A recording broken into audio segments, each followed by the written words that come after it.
deeper than that. I think that there are two aspects to this that have to be remembered or factored into this discussion. The first one is that Zionism began as a Christian project before it was a Jewish project. That's very important to understand. Evangelical Christianity was the first theology that really built the Zionist idea, the whole idea of the return of the Jews to their ancient homeland. And this is something that a lot of evangelical Christians, both in Europe and in the United States, still believe in. This is very part of the Judeo-Christian kind of heritage, to see the Jews in Palestine instead of seeing the Palestinians in Palestine. Probably even more important is the fact that Europe was able not to deal with its racism at the end of the Holocaust because Zionism offered a nice and comfortable way out of European self-perception of what was wrong in a continent like Europe that allowed not only the genocide of the Jews, the genocide of many other people during 6 years in the history of the continent that was the most cultured, the most civilized, leading entity in the world. And instead of dealing with the racism that was, the Jews were its main victim, but not the only victim, Zionism offered a way of Europe to continue as if people in Belgium, in Holland, in France did not collaborate with the Nazis, as if people all around the continent didn't care about the genocide of the Jews. I'm not talking about the minorities who didn't, but the majority that didn't really care enough about it. Had they cared enough about it, they would have done something about it. And I think that this was a very easy way out. I'll give you one example which manifests what I'm saying. The first state to recognize a new Germany at a time when there was not a new Germany, because a lot of Nazis were still running West Germany. The first state to recognize was Israel. At least it could have been the second, you know, given what's going on. You cannot claim to be the representative, the ultimate representative of the Jewish victims of the Holocaust and run in front of the queue to say that there is a new Germany. This is a manifestation of how Europe imposed on the Palestinians, who had nothing to do with it, imposed on the Palestinians the Jewish problem. It was not, but as I say, it is not only because of what was done to the Jews, it was, ironically, the Palestinians couldn't get out of it. Those who really liked the Jews in Europe, what we call Philo-Semites, which were mainly British and so on, wanted also the Jews instead of the Palestinians. And those who hated the Jews also wanted the Jews instead of the Palestinians. The Palestinians had no allies. I mean, whether you were an anti-Semitic or Philo-Semitic, your vision was of a Jewish Palestine. Now, as long as Britain did not occupy Palestine, this was all, you know, in theory, intellectual, theology. The problem was that these theological ideas, together with a very strong Zionist lobby, succeeded in persuading Britain that it's its own interest to be the one that implements both this theological and Zionist idea of making Palestine a Jewish state, whatever the price would be for the Palestinians, whatever the price. So I think this is more than just guilt complex. This is Europe trying to accept not just the Jewish problem, trying to accept that you cannot be the colonialist center of the world and then say that you will purify yourself after the end of colonialism. Europe created a mixed world for everyone. It can be a very positive thing if you have the right attitude, or it can be something that leads to bloodshed, instability, and so on. But I think that, again, I'm totally convinced it begins with Palestine. It really begins with Palestine. Even the racism in Europe today is something that goes back to that period. It goes to that period. because the Islamophobia today is not new. It was Islamophobia that convinced the European powers that it's better to have a Jewish state than to have an Arab state. They ignored the fact that so many Christians were part of the Palestinian national movement. They looked at Palestine, you can see in the text, Palestine is a Muslim country. And what do you prefer, a Jewish country in the Holy Land or a Muslim country in the Holy Land? And I think this is something very deep that goes on. I think a lot of sections, and with this I would end, a lot of sections in the European civil society have found a way of dealing with it. And I think a lot, people keep asking me in Israel, why are all these young Europeans, we used to see them in the 1960s coming to volunteer in the kibbutz. Now they're all coming to volunteer in Palestine. In fact, the Israeli Secret Service is so confused. In the Ben Gurion airport, if you look like a very pious Muslim with a beard, you probably will not be profiled. They would let you go. But if you look like a blonde European, they know that you are trouble because you might go to the West Bank and have to demonstrate against the war. So I think that this is something that a lot of young Europeans understand. I come back to the 1 million question: why are we not able to persuade the governments of Europe, the EU, to reflect democratically what the people want them to do? And this is to turn Israel into apartheid South Africa in the image and treat it like they treated apartheid South Africa.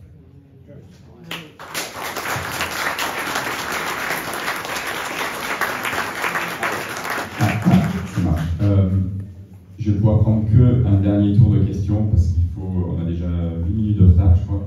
Donc, la dame tout au fond avec le kéfier est le plus rose.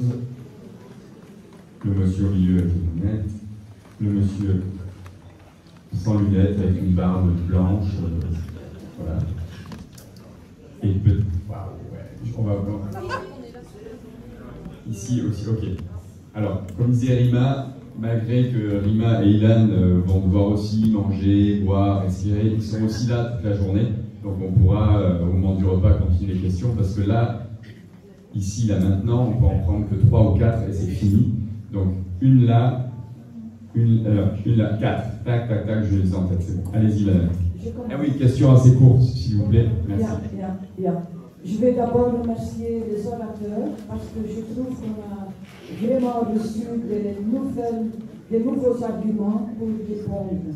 Mais j'ai une proposition concrète et je pense que c'est bien d'avancer ça aussi. Nous pourrions, en exemple de la ville de Liège, nous pourrions, à la ville de Bruxelles, la capitale de Belgique et la capitale de l'Europe, introduire une interpellation citoyenne suivie par une motion pour rupture tous les liens entre la ville et Israël. On a besoin que de 20 signatures pour introduire cette interpellation citoyenne.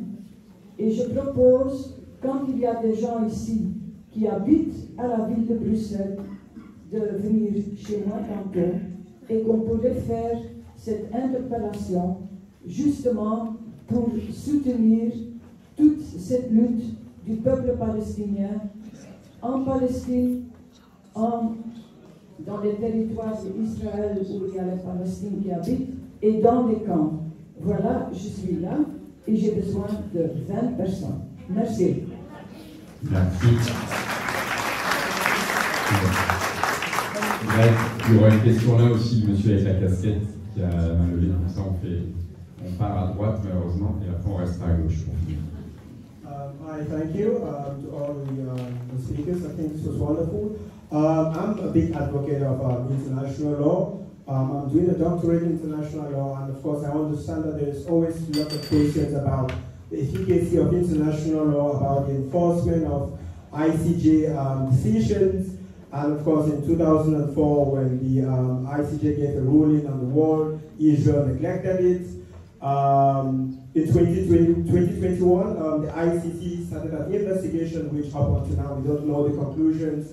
And in December, the UN General Assembly voted for the ICJ to give an advisory opinion on the Israeli occupation of Palestine. And so my question to you is, of course, we can always question the efficiency of international law, and we can look at international law as a colonialist enterprise, of course. But now there is a wave of kind of regaining international law from a decolonial perspective, and we have judges, for example, in the ICJ, like the lady in South Africa, I really can't pronounce her name, who seems very interested to want to actually advocate and give an opinion on the occupation of Israel, on the occupation of Palestine by Israel. And so the question is, how can we as academics, as advocates, actually mobilize ourselves to put more pressure on the international legal system, given that our governments are simply not listening to us? Thank you. Thank you. On va finir avec une question au milieu, monsieur avec les lunettes, et une question, monsieur contre le mur. Merci. Mon nom c'est Joël Moussourbel, je suis membre de l'organisation ADAX et ADTM Europe. Je remercie les organisateurs, je remercie Ilan et Rima, c'était super. Par contre, j'ai une petite question. En fait, j'étais un peu surpris, honnêtement dérangé par les deux conclusions que vous avez faites sur que la solution viendra de l'Europe. Donc, je vais dire, qu'en est-il à la lutte du peuple palestinien dans les territoires occupés? Qu'en est-il à l'intifada? Qu'en est-il aussi au mouvement de libération dont vous avez parlé, qui a commencé dans les années 30 contre les Anglais et qui continue aujourd'hui? Est-ce qu'on ne sait pas, et y compris le mouvement de libération armée, donc est-ce qu'on ne sait pas que c'est un élément commun central dans cette affaire? Et aussi, y compris la question de la violence comme élément libérateur pour l'opprimé et l'oppresseur. Est-ce que vous pensez que c'est important? Merci. Merci. Dernière question. First of all, I'd like to thank both of the speakers very much. I'm old enough, as many of you here are old enough to remember the fight against apartheid in South Africa, and there we saw it grow in force. And one of the reasons why it grew is because they were very well organized. There was one organization, the ANC, one leader, Nelson Mandela. This is what I seem to think is missing in the fight for justice for Palestinians. We need that same one message, one organization, one leader. Thank you. Vous commencez maintenant?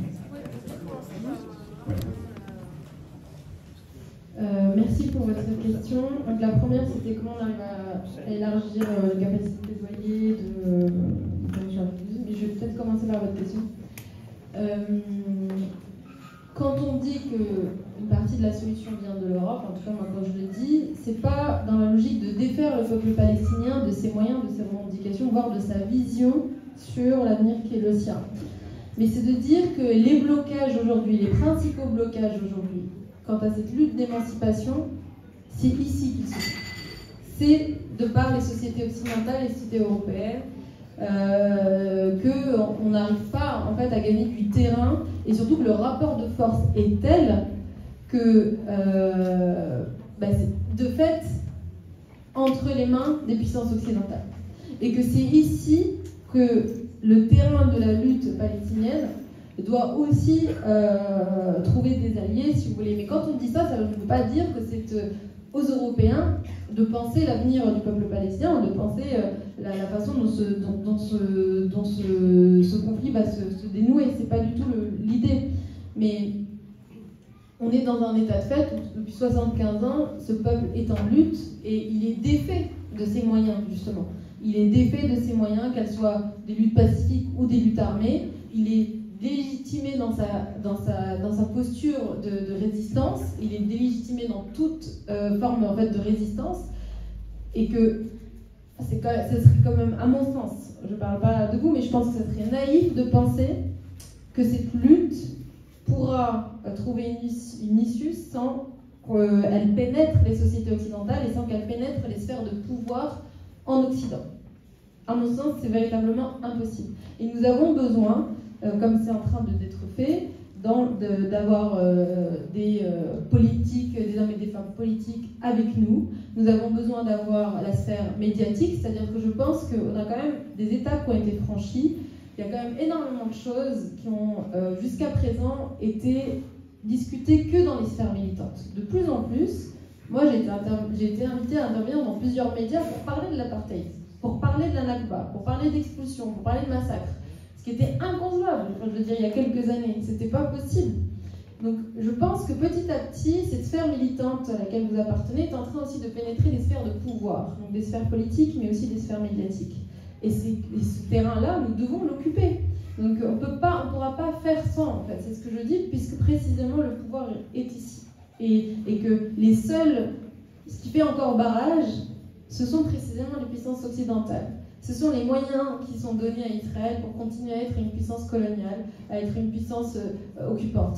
Et ce sont précisément ces barrages qui doivent tomber, et c'est d'ici que les choses vont se jouer. Enfin, c'était ça le propos. Mais bien sûr qu'à terme, ce sont aux Palestiniens de décider et de s'outiller et de s'organiser pour trouver leur place et pour trouver une issue. Ce n'est pas aux Européens de décider pour nous. Mais les blocages sont ici pour le moment. Tu veux répondre à les questions celle-là et puis la deuxième, parce que le troisième jour. Il fallait lutter, en fait. L'apartheid avait l'ANC, Mandela, la Palestine. S'il y avait une unité déjà et une vision palestinienne, ce serait plus facile pour. Je vais laisser Ilan sur cette question, c'est plus complexe. Sur la question du plaidoyer, etc., pour moi, ça rejoint ce qu'on est en train de dire, c'est que on a besoin aujourd'hui d'avoir une stratégie militante. Je pense que ce qui nous manque aujourd'hui, c'est d'avoir une stratégie militante qui consiste à récupérer ou à avoir des alliés avec nous en Europe pour s'outiller sur tout le plaidoyer qui est fait sur la question de l'apartheid, pour qu'encore une fois, ça pénètre des sphères de pouvoir. Et ça nécessite une stratégie. Je pense qu'aujourd'hui, ce qui nous manque dans les sphères militantes, c'est cette stratégie. C'est cette capacité à organiser toutes les puissances et les forces vives de la cause palestinienne qui se trouvent en Europe, d'aller réunir tous les alliés. Comment ? En France ? En France en particulier, mais je veux dire en Europe, il y a quand même, on a vraiment, enfin, quand on parle de toutes les sociétés civiles européennes, de toutes les sphères militantes qui sont en Europe, il n'y a pas une stratégie aujourd'hui qui est suffisante, qui permet justement de peser auprès de nos décisionnaires, auprès de nos politiques, aussi dans les sphères médiatiques. Et donc on a véritablement besoin d'occuper, pour moi ces causes, elles doivent occuper des sphères militantes de pouvoir. Donc ça nécessite d'avoir une stratégie. Maintenant, comment cette stratégie doit être pensée, par qui, avec quelle impulsion et quels alliés, c'est tout ce qui, à mon sens, reste à être fait. Mais c'est vrai que il y a un peu aussi un émiettement, si vous voulez, de la cause palestinienne, parce que justement, il y a un sujet tellement complexe qu'on n'est même pas d'accord sur l'issue. C'est-à-dire que je pense que même dans cette salle, si je vous pose la question de quelle est l'issue vers laquelle nous devons, pour laquelle nous devons nous battre, peut-être que certains d'entre vous vont me dire, en fait, je crois peut-être encore à la solution, au fait qu'un État juif et un État palestinien peuvent cohabiter. Peut-être que d'autres nous diront, c'est impossible, ça doit être un État palestinien dans lequel vivent toutes ces communautés. Peut-être que d'autres nous diront, mais en fait, ce serait une fédération d'États ou un État binational.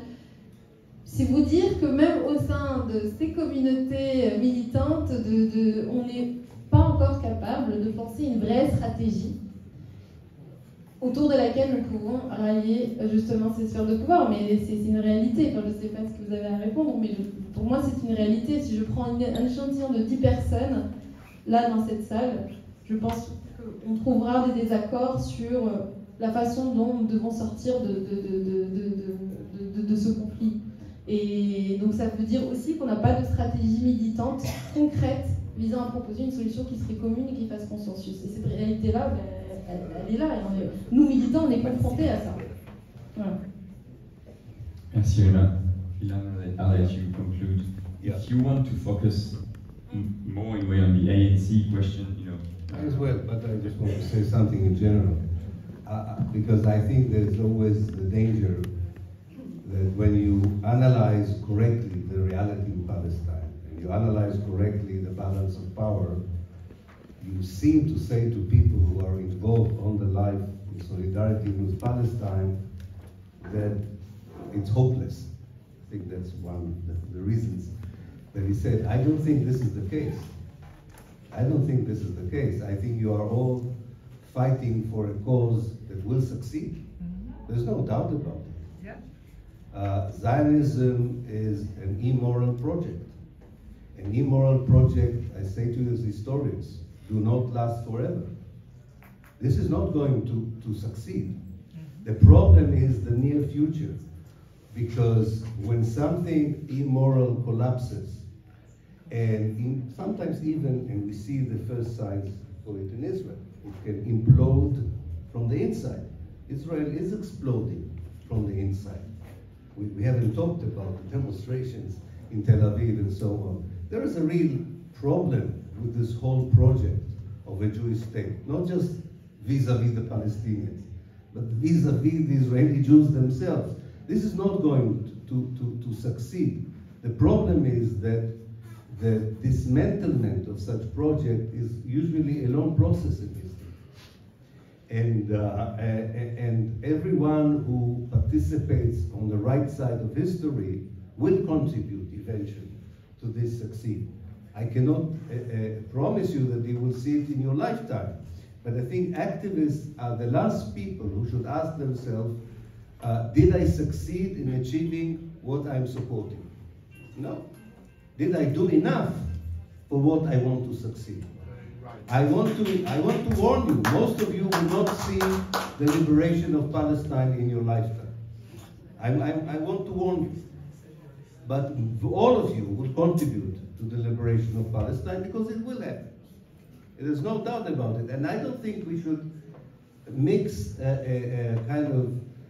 confuse decolonization with post-colonialism. Decolonization is when you put your effort, and we should take the lead from the young people of Palestine in May 2021, and from the young people today in Palestine, I'm talking historical Palestine. The young people are not Hamas or Fatah. The young people are not affiliated strongly to one persuasion or the other. They are struggling together for the same goal, not because they have a similar vision of how liberated Palestine would look like. No, in fact, they have different visions of how post-liberation Palestine would look like. But they are all committed to liberate Palestine. It's not the same thing. So decolonization is a very long process, and we are all contributing to it. First of all, by convincing people here to talk about decolonization, because the hegemonic language used in Brussels is the peace process. It's the peace process. There will be no peace in Palestine. There will hopefully be decolonization and liberation. Peace is something which will never happen in Palestine. There's no peace between the rider and the horse. Either the rider stops riding the horse and the horse is free, or it continues to ride the horse. Peace is not an option there. Reconciliation, yes. Decolonization, yes. So I think we should not be afraid of saying to ourselves, we need to do more, we need to be more effective and so on the one hand, but also not to say to ourselves, what we are doing is for nothing. No, it's not true. It's not true. We have, because of people like us, Amnesty International is calling Israel an apartheid state. Because of people like us, Francesca Albanese, the United Nations rapporteur, talks about annexation and not occupation, and is now willing to look into a genocide as a possible crime that Israel commits. Now, to South Africa. I don't think that, I always compare South Africa to Palestine. There are many similarities, but there are also many dissimilarities. The ANC never faced the guilt complex of Europe that the Palestinians are facing. The ANC never faced anything that comes closer to the Jewish lobby in America and the Christian lobby in America. So we have to be careful about these comparisons. I think that even if Nelson Mandela, what was the name of the famous No, Teresa. Oh God. A famous woman, Christian woman, who worked in Calcutta in India. Mother Teresa. Sorry, I landed at 1 o'clock tonight. I'm sorry. Mother Teresa is not on my mind. But anyway, I do think that even if Nelson Mandela, Mother Teresa, and Che Guevara would have led the Palestinian movement, you would be in the same room today with the same result. Because the coalition that faces the Palestinians, I don't think we always realize it. The coalition of interests that want to see a Jewish state instead of Palestine is huge. Since the end of the 19th century. So South Africa never faced such a coalition. The second thing I would like to say, and this one can learn from South Africa, had not the Cold War ended, and had not the Berlin Wall fell, and had not the United States decided that there's no danger anymore from South Africa to become a communist country, the United States would have not joined the sanctions on South Africa. The moment the United States joined the sanctions on South Africa, even the cleric and his friends understood that this was the end of apartheid. We also will need a Berlin Wall. I don't know what would it be, but there will be an international event that would shake the international system. For us, we should be ready for that moment. We cannot create that moment, but I'm sure that something like this can also happen in the case of Palestine. So yes, it would be very nice to see a more consensus Palestinian position, less Palestinian infighting, I agree. But never forget what, again, this is nothing that happened like this in South Africa, the fragmentation that Israel did for the Palestinians, putting them in different geographical locations, offering different legal systems. For all of this, I think that the Palestinians are a huge success story of just being there. Because if I compare what the Zionist leaders wanted to happen in 1948 to what goes on today, Zionism has failed. Zionism has failed. Zionism never perceived that it would have the whole of Palestine with so many Palestinians still in Palestine. Zionism never perceived that the Palestinian refugees who looked in 49 broken, totally disunited, no leadership, no state, no international support, never believed that these refugees would be able to create a liberation movement and they would continue the fight for the liberation of Palestine. This is not in terms of success and failure, but it is the defeat of two things, and with this I would end. You defeat, first of all, the project of the settler colonial state to eliminate you. Palestinians are suffering, but they're not eliminated.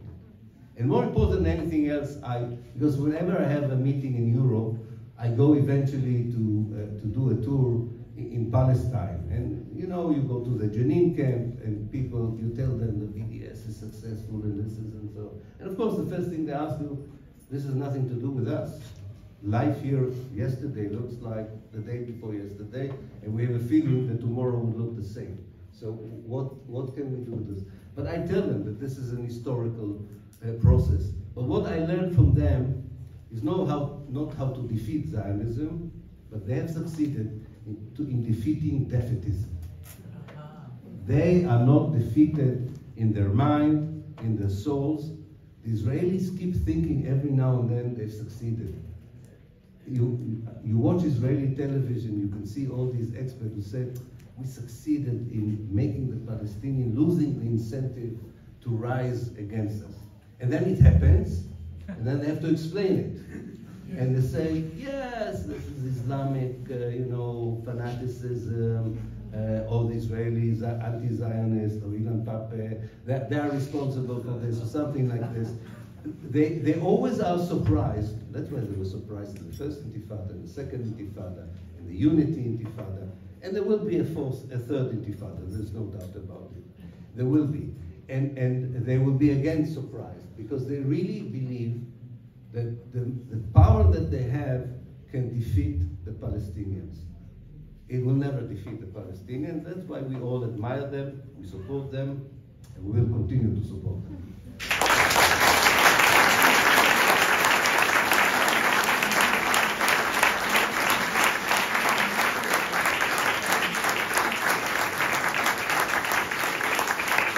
Merci beaucoup à toutes et à tous. Merci Rima, Hassan, merci Ilan, Pappé, et merci aux organisateurs, aux organisatrices, aux traductrices, aux traducteurs. Et voilà, bon appétit et à tout à l'heure. Merci.